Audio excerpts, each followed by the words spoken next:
আপনারা নাহিদ, হাসনাত, সার্জিসদেরকে বাঁচান। তারা গোপালগঞ্জে অবরুদ্ধ আছে। এই নিষিদ্ধ ছাত্রলীগ পুরা গোপালগঞ্জ অবরুদ্ধ করে রাখছে।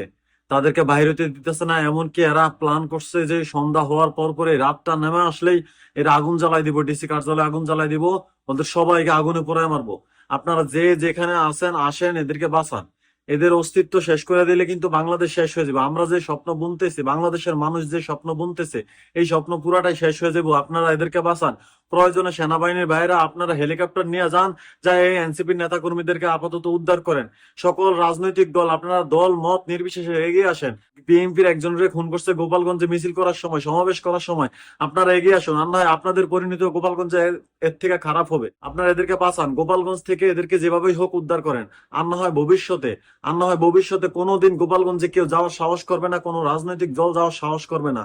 আপনারা এদেরকে বাঁচান, বাংলাদেশের এই শেষ সম্বলটুকু রক্ষা করেন। দল মত নির্বিশেষে এদেরকে বাঁচান।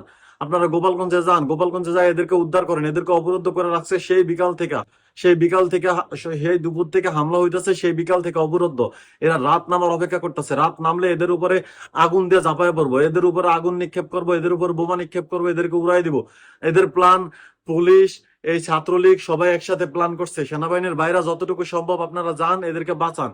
আর না হয় বাংলাদেশের যে নতুন স্বপ্ন যে সাধারণ জনগণ দেখতেছে, এটা কোনোভাবে আর সম্ভব না। এদেরকে উদ্ধার করেন, এদেরকে উদ্ধার করেন। আপনারা এদেরকে বাঁচান।